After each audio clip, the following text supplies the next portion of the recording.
Madame, Monsieur, bonjour. Bienvenue à cette autre livraison de la revue des grandes unes sur Equinox Télévision. Installez-vous confortablement et parcourons ensemble les unes parvenues à notre rédaction centrale et ouvrons le bal avec le journal La Nouvelle Expression. La Nouvelle Expression qui parle en sa une de l'effondrement annoncé de l'UCAO. L'UCAO, il s'agit ici de l'Union centrale des sociétés de coopératives agricoles de l'Ouest.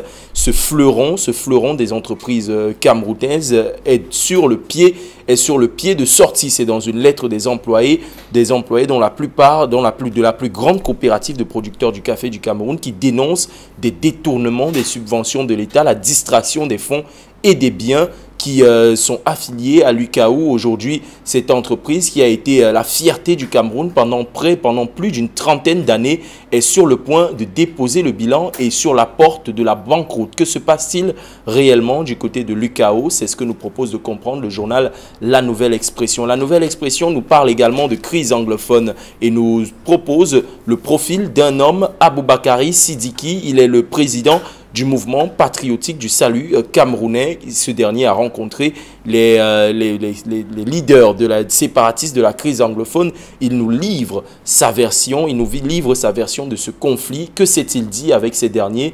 Que peut-il apporter à la résolution justement du conflit qui sévit dans les deux régions anglophones du Cameroun? Nous parlerons également de trafic d'organes et l'hôpital central de Yaoundé qui se retrouve empêtré. L'émergence nous dit que l'hôpital central est face aux accusations de trafic d'organes. C'est ce que nous dit le journal Émergence, alors que des accusations fusent de toutes parts sur cet hôpital. Où sont passés les organes du défunt dont la vidéo a circulé sur les réseaux sociaux? Le directeur de cette formation hospitalière, quant à lui, se défend de ces accusations. Une enquête a été ouverte par le ministre de la Santé publique. C'est justement ce que nous dit le journal Éco-Santé qui titre une autopsie pour faire la lumière autour du décès d'un jeune. C'est ce que nous dit le journal Éco-Santé, justement le ministre de la Santé publique qui a instruit une enquête justement et mutation qui revient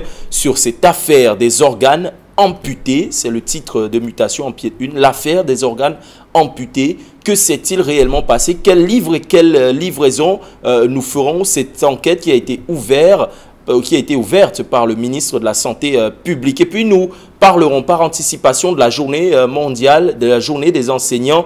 Et Mutation nous informe qu'il s'agira d'une fête sans le pagne. Une fête sans le pagne alors que la SICAM en charge de la production de ce textile rencontre de nombreux problèmes depuis plusieurs mois déjà. Que vaut réellement ce pagne dans la célébration de la fête des enseignants? Que vaut encore la célébration de la fête des enseignants? Et que valent encore les enseignants dans ce contexte où l'éducation est pratiquement mise à l'arrière-plan? Voilà en gros les unes parvenues à notre rédaction centrale aujourd'hui. Et pour comprendre les enjeux de ces unes, justement, je reçois sur ce plateau un journaliste, analyste, qui nous permettra de comprendre, de cerner les contours, les pourtours et surtout les enjeux des unes parvenues à la rédaction de Centrale d'Equinox Télévision. Idriss Lissom, bonjour. Bonjour Cédric, bonjour à tous les téléspectateurs. Un bonjour particulier, Cédric, à tous ces parents, à toutes ces personnes qui sont, à certains moments, se disent qu'ils sont dans une communauté et se sentent seuls face à des difficultés ou bien face à la machine de certaines personnes qui ont le pouvoir. Donc, je dis à tous ceux-là, à tous ces téléspectateurs que il faut toujours garder espoir. Et vous savez, même si on a l'impression que le ciel nous tombe sur la tête, le karma, lui, il sait rendre justice. Justement, le karma sait rendre justice. Nous allons nous intéresser à quelque chose qui n'a pas trait avec le karma, mais probablement avec la mauvaise gestion et l'incompétence. C'est ce que nous dit le journal La Nouvelle Expression de ces hommes placés à la tête de l'UCAO, justement l'Union centrale des coopératives pour les agriculteurs, qui regroupait les fleurons de la culture du café au Cameroun, qui est sur le point de rendre le bilan et qui se retrouve empêtré dans de sombres affaires de détournement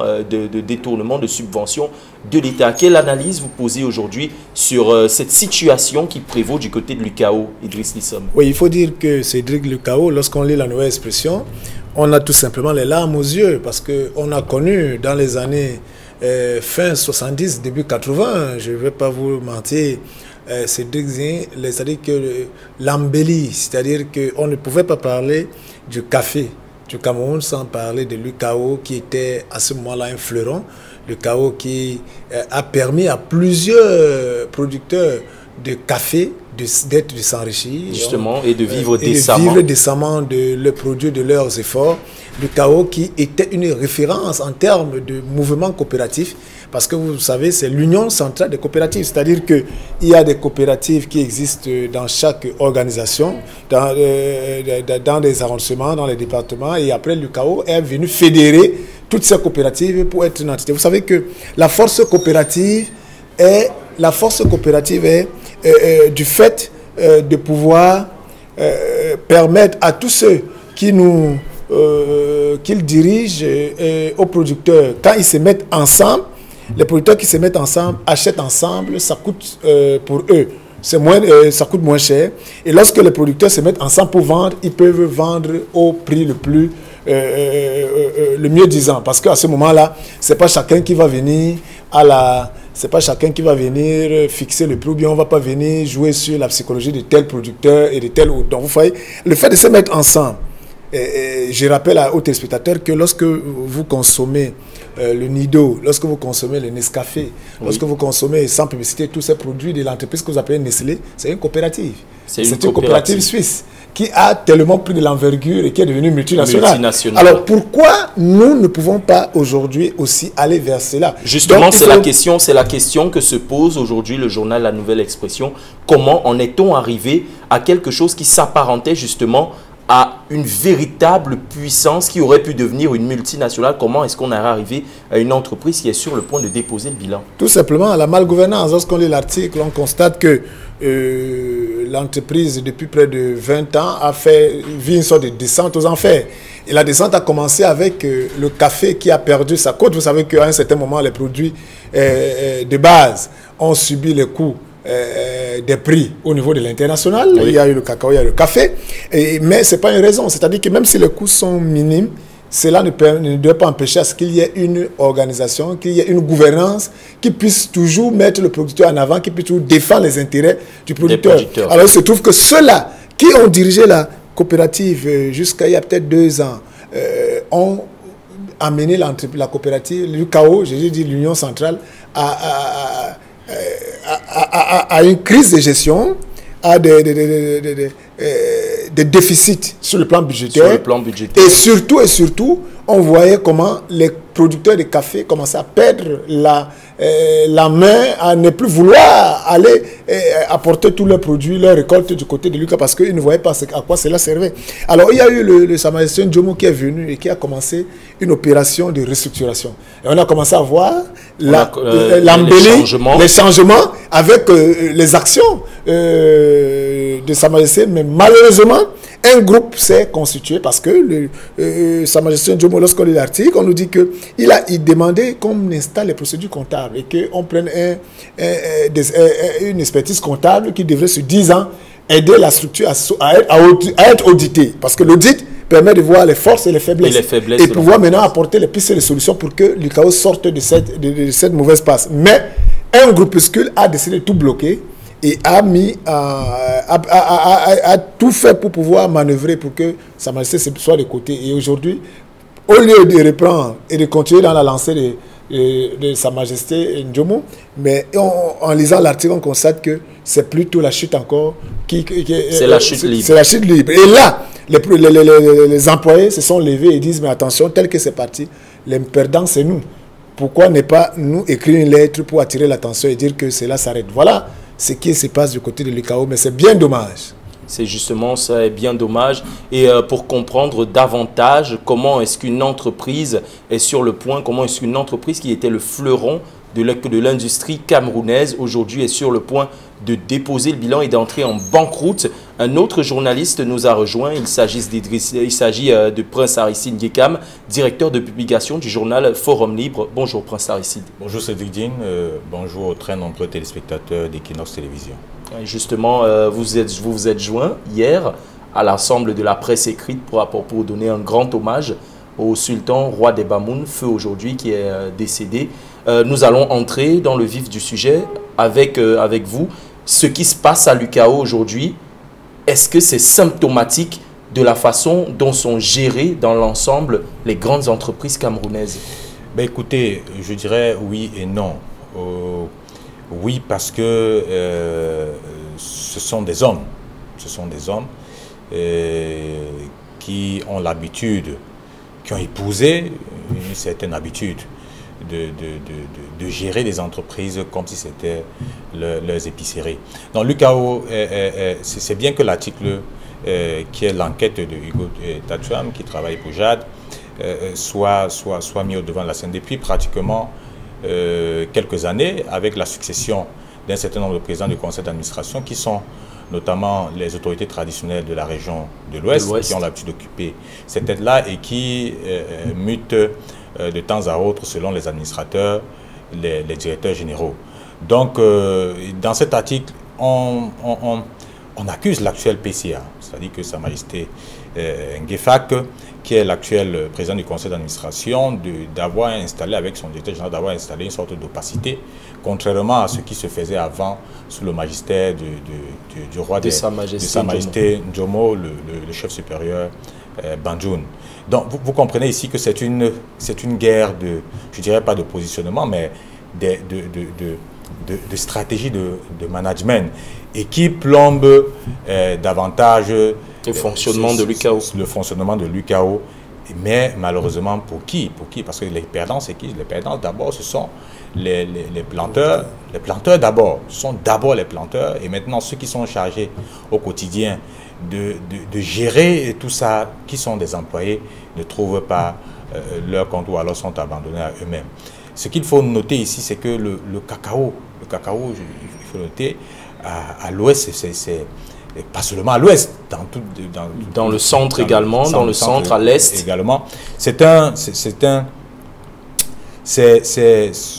sont des je dirais pas des produits de souveraineté, mais qui viennent subvenir aux besoins des familles.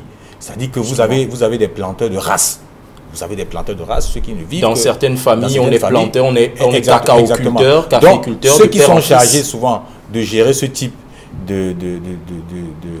d'entreprise devraient être à tout le moins sérieux. Est-ce que vous savez que, par exemple, au niveau de Kekem, je vous donne un peu l'importance, au niveau de Kekem, vous avez Neo Industrie aujourd'hui qui est installé et qui a certes développé un tout petit peu le coin, mais qui a des problèmes financiers. Est-ce que vous savez que de ce côté-là, le patron de Neo Industrie, Emmanuel Néossi, pour ne pas le nommer, s'est arrangé avec les gendarmes de la brigade de Kekem pour interdire les planteurs de Kekem d'aller vendre leur cacao au niveau ailleurs, au niveau de Mbanga. C'est-à-dire que c'est une aberration. C'est une aberration. C'est-à-dire que dans le marché, les gens doivent pouvoir vendre à qui ils veulent. À qui ils veulent. La loi du marché. Exactement. C'est-à-dire que ce monsieur, du côté de Kekem, a pénétré. D'abord, il faut rappeler que c'était un ancien coxeur. Les coxeurs, ce sont ceux qui vont acheter chez les planteurs afin de vendre et aussi aux entreprises. Donc, il faut dire que, je ne vous coupe pas, juste une précision pour dire que le coxage n'est pas quelque chose de bien. Exactement. Parce que les coxeurs, ce sont des gens qui trompent les producteurs. Exactement. C'est-à-dire que si le kilo est à 100 francs, ils viennent le prendre à 50 francs. Ils ont la fausse balance, ils ont un ensemble de mauvais éléments et ils gagnent sur vous. Qui permettent de flouer les cultures. Voilà. Il prend ça ici. Exactement. Donc, je prends un cas pratique au niveau de Kekem, je le disais. Vous avez, M. Néossi a, comment je vais dire, ces intermédiaires qui vont acheter notamment le cacao moins cher, très moins cher, c'est-à-dire que le planteur qui passe sa vie et qui compte dessus pour nourrir ses enfants, il ne peut pas le vendre à bon prix. C'est-à-dire qu'il achète moins cher pour l'exploiter au niveau de son entreprise. Et il va jusqu'à s'entendre même avec les forces de maintien de l'ordre, de telle sorte que tous les gens qui sont autour de Kekem, quand vous voulez traverser pour aller vendre peut-être en Banga ou donc il crée une sorte de circuit indirect. Exactement. Donc, on vous interpelle pour vous dire, et c'est une situation qu'il faut pouvoir dénoncer, et dénoncer aussi les dirigeants de l'UCAO actuels, qui, quand vous voyez le malaise est profond et que les employés de ce côté-là commandent à se plaindre, l'affaire ne se limite pas seulement au niveau des employés, mais parce que ça a une incidence considérable chez les planteurs qui pour eux, c'est un métier d'abord, avant d'être un outil de subsistance. Justement, cette situation qui prévaut du côté de l'UCAO, qui est réellement imputable, un fleuron de l'industrie, nous le rappelons, qui est sur le point de tomber à genoux. C'est ce que nous dit le journal La Nouvelle Expression. Restons avec le journal La Nouvelle Expression qui nous parle de crise anglophone et l'apport d'Aboubakari Sidiki. Lui, c'est un acteur politique, l'un des rares à avoir rencontré les principaux leaders de la crise anglophone dans le nord-ouest et le sud-ouest. Et ce dernier dit sa part de version sur l'origine de ce conflit. Aujourd'hui, je me tourne d'abord vers vous, Idriss Lissom. Qu'est-ce qu'un homme comme Aboubakar Sidiki peut apporter à l'édification, à la résolution de la crise dans les régions du nord-ouest et du sud-ouest? Oui, d'office d'abord, c'était un président des partis politiques, et donc il se positionne comme un leader politique. Et de deux, il se positionne comme celui-là qui a été en prison et qui a eu la chance de rencontrer certains leaders séparatistes qui sont embastillés. Oui. Il se positionne aussi comme celui qui est sorti de prison, a fait le tour, est allé au sud-ouest et allé au nord-ouest.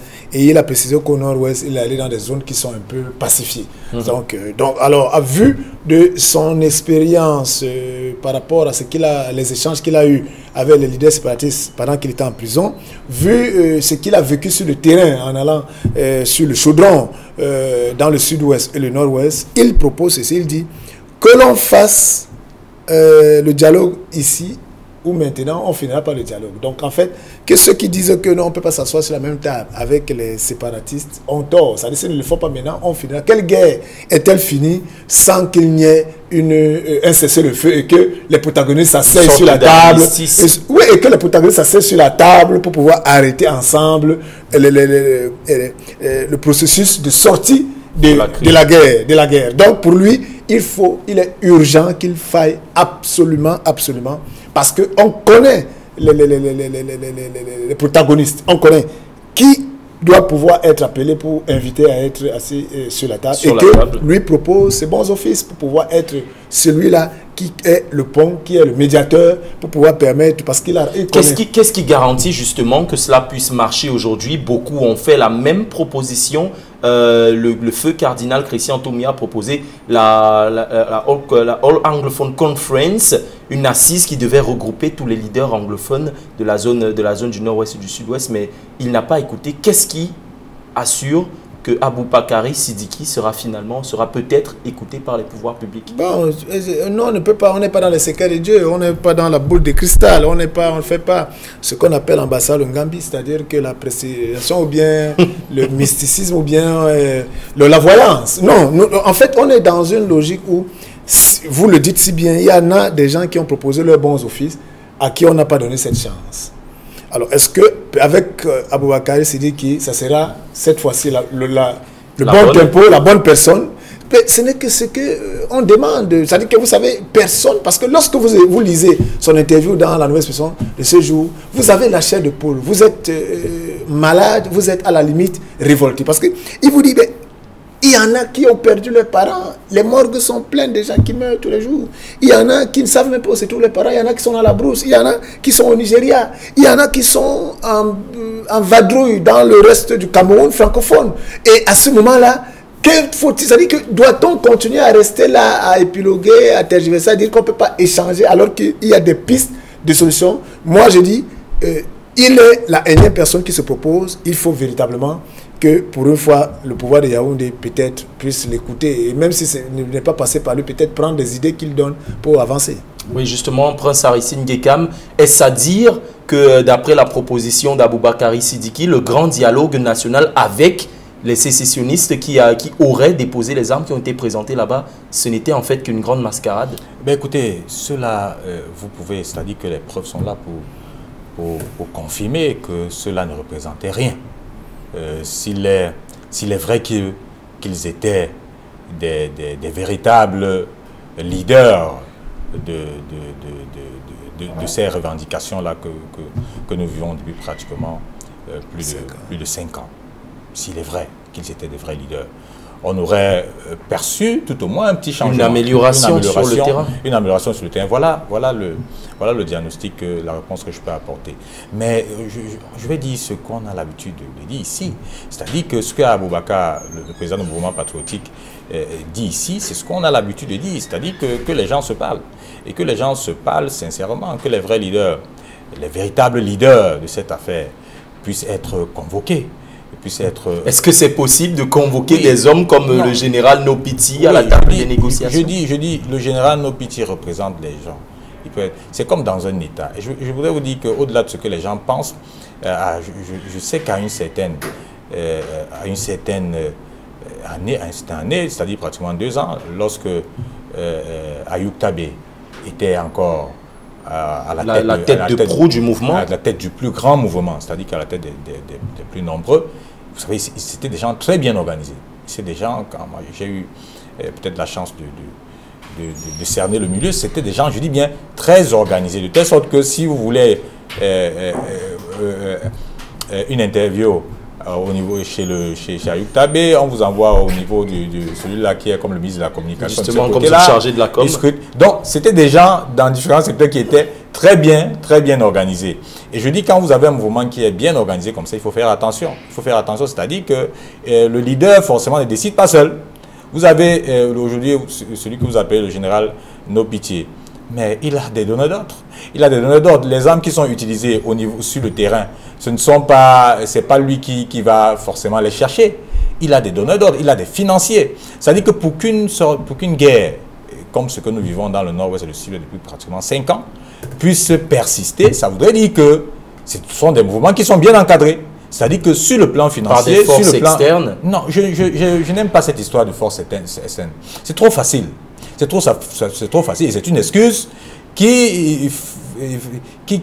alors peut-être que ce sont des forces internes qui entretiennent le conflit. Je dis bien ceux qui sont à la tête, ceux qui sont au cœur de cette affaire, ce sont d'abord des Camerounais.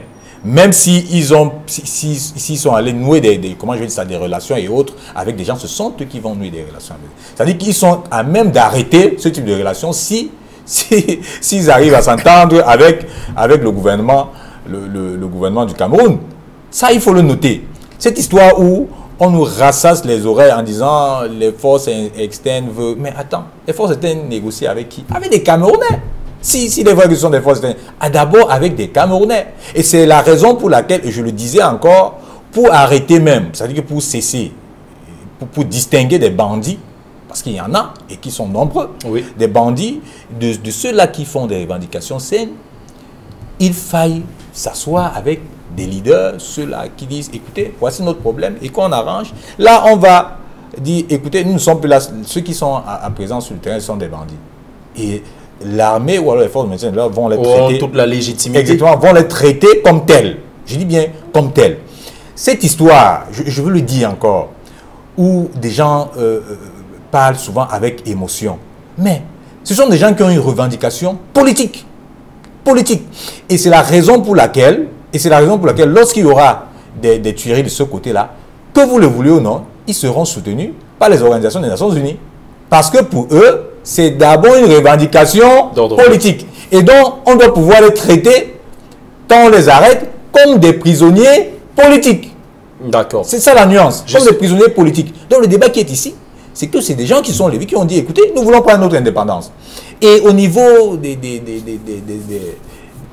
ordres internationaux, on le perçoit comme ça. On dit, écoutez, ce sont des gens qui estiment qu'à une certaine, ils vous disent, à une certaine année, nous étions ici, nous ne voulons plus le mariage avec le Cameroun, avec les francophones, nous voulons notre pays à nous. Et ce message est perçu comme ça, sur la scène internationale. Sur la scène internationale, c'est pour ça que, et je le dis encore, c'est la raison pour laquelle vous verrez que le Cameroun, le gouvernement du Cameroun, peine à avancer même dans le plaidoyer au niveau sur la scène internationale. Justement, le plaidoyer qui bloque encore au niveau de la scène internationale. Et pendant ce temps, c'est la grogne du côté des formations hospitalières. Justement, vous l'avez remarqué, cette vidéo qui a fait le tour des réseaux sociaux. Un homme qui aurait été, un cadavre qui aurait été délesté de ses membres et l'hôpital central qui est face aux accusations de trafic d'organes. C'est ce que nous dit le journal Émergence. Une enquête a été instruite par le ministre de la Santé publique. Que va révéler cette enquête aujourd'hui? En attendant, nous nous posons la question avec Idriss Lissom. Idriss Lissom, ce qui se passe à l'hôpital central de Yaoundé, est-ce que ce n'est que la partie visible de l'iceberg? Oui, vous savez, nous sommes dans un environnement où nous vivons essentiellement sur le rumeur. Nous sommes dans un environnement où, Cédric, nous vivons essentiellement sur les pistes et les perceptions d'enrichissement à travers des pratiques qui sont essentiellement nauséabondes et presque inhumaines. Les mots sont forts. Oui, il faut dire que nous sommes dans cet environnement où on pense que pour s'enrichir, il faut tuer les gens. Et vivant dans ce flou, on a laissé prospérer ce type de perception. On a laissé croire à certains que cela pourrait être vrai. On a laissé croire que c'était la voie royale. Et aujourd'hui, ça fait qu'on est face à la situation. Voilà une famille qui est victime. Et voilà un cas qui est en mondovision. Et l'hôpital central, c'est-à-dire que l'ordre des médecins peut s'indigner qu'on prend ses membres, c'est-à-dire que le médecin n'est pas respecté, le médecin est traité de tous les noms d'oiseaux, pourtant il fait juste son boulot, ainsi de suite. On est d'accord. Mais ici, on est face à une situation de crise. Et à la situation de crise, la communication de crise appelle une démarche haute. Lorsqu'on est face à une situation comme celle-là dans un hôpital de référence, qui est l'hôpital central de Yaoundé, je pense que ce n'est pas le discours du directeur général dans un média qui va venir arrêter la suspicion.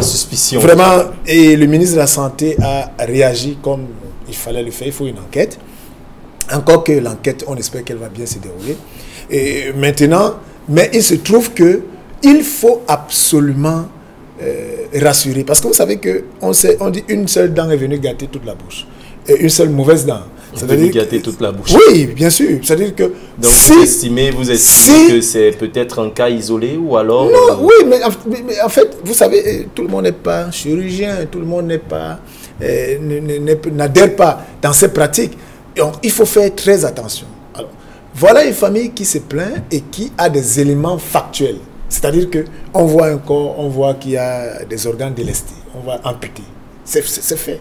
Alors, qui l'a fait? Est-ce que la famille qui avait ce membre de la famille dans un hôpital n'a-t-elle pas le droit de pleurer son mort et de crier sur tous les toits? Alors, je me dis que au lieu de véritablement mettre en confiance, au-delà de la famille, les autres patients de l'hôpital, on veut passer à juste faire d'une justification, de parler de la réputation. On est d'accord, mais ce n'est pas le moment à ce moment-là. On est dans une situation de crise. La communication de crise veut de rassurer sur ce cas. Qu'est-ce qui s'est passé exactement à l'hôpital central? Est-ce que c'est ce que le directeur général de l'hôpital central nous dit qui est la vérité? Je ne pense pas qu'à ce moment-là, on aura à le croire, même si c'est la vérité. La mise en scène n'a pas été vraiment très bien faite. Justement, Prince Aristide, un mot pour sortir sur cette... Je voudrais dire que pour ceux qui ont suivi le reportage d'Equinox Télévision, avec le récit du petit frère du défunt, comprennent ce qui s'est passé. Je vais vous donner un cas pratique. D'abord, ce qu'Idriss dit sur le trafic des organes, je dis que ce n'est plus un secret dans les hôpitaux. Pour ceux qui savent, je dis bien ce n'est plus un secret dans les hôpitaux.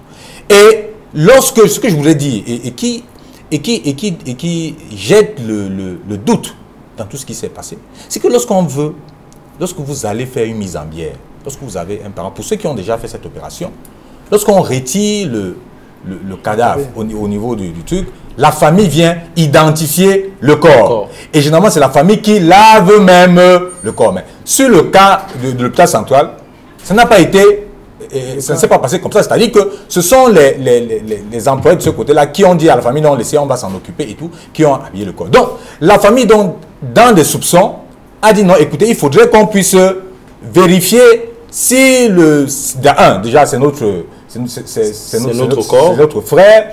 Et de deux, ils ont retiré la veste. C'est à mon Dieu, les vidéos sont là. Et ils ont constaté que le gars avec des plastiques et tout, et qu'on ne retrouvait pas ses organes. Mais maintenant, quand on dit qu'il faut faire l'autopsie c'est quoi? C'est pour dire que non, pendant la chirurgie, on a retiré, comme il avait reçu un poignard, on a retiré ça. Mais si on l'a retiré, il faille qu'on puisse ramener les organes en question qu'on ne retrouve pas. Je dis, il faut le dénoncer avec la dernière énergie, parce que ce sont des opérations qui ont cours dans nos hôpitaux. Ça ne date pas d'aujourd'hui. Je dis, ce sont des opérations qui ont cours dans nos hôpitaux. Je donne l'avis à ceux qui vont dans les morgues de se rassurer d'abord que leur corps est le leur, et de se rassurer qu'on n'ait rien retiré. Parce que souvent les familles, je dis bien aux familles, il faut entretenir vos corps. Ça dit que ce n'est pas... Ça dit que quand on retire le truc, parce que quand vous voulez déposer un corps à la mort, vous identifiez déjà le corps, si c'est des blocs, on met le bloc dans un bloc devant vous, et lorsqu'on veut retirer, vous identifiez encore, et lorsqu'on le lave, vous devez être là. Je dis bien, vous devez être là, vous apportez les habits, on envoie souvent un représentant, vous devez être là, vous vérifiez tout ce qui passe. Parce que c'est une pratique qui a cours dans nos hôpitaux. Oui. Et le cas de l'hôpital central, il faudrait qu'on nous dise véritablement la vérité. Où sont passés les organes de cet enfant? Ce n'est pas sain. Si les gens veulent faire des pratiques mystiques, qu'ils prennent les membres de leur famille pour le faire, qu'ils ne prennent pas les enfants des autres pour je sais pas trop, pour aller chercher fortune ou bien pour aller faire leur pratique mystique. Donc c'est une situation qu'il faut dénoncer avec la dernière énergie, parce que ça a cours dans les hôpitaux. Justement, c'est avec beaucoup d'énergie que Prince Aristide Ngekam dénonce cette situation. Nous allons mettre la clé sous le paillasson pour cette autre livraison de la revue des Grandes Unes. Merci d'avoir été des nôtres, Idriss Lissom. Merci et bon mercredi. Merci également, Prince Aristide. Merci, Cédrine. Je voudrais sortir ici en rendant un hommage de façon avec beaucoup d'émotion du départ sur terre du sultan roi des Bamoun, que j'ai connu personnellement, avec qui vous savez que je suis un prince de la famille royale Banka, et les Banka, ceux qui ont créé le royaume Banka, c'est un prince du sultanat de Bamoun qui a créé le royaume Banka, et nous avons des relations séculaires et même personnelles. Donc je rends un hommage, je me demande, et je le disais encore à quelqu'un, si le royaume Bamoun aura encore un sultan de cette stature-là. Justement, le roi est mort, vive le roi. Le roi est mort, vive le roi. Mesdames et messieurs, c'est la fin de cette autre livraison de la revue des Grandes Unes. Les programmes se poursuivent sur Equinox Télévision. Faites un tour du côté des kiosques pour vous en tirer de plus en plus d'informations. Entre-temps, tout de suite après, 10-12 Zénith, emmené par Michel Gatchou et toute son équipe. À demain.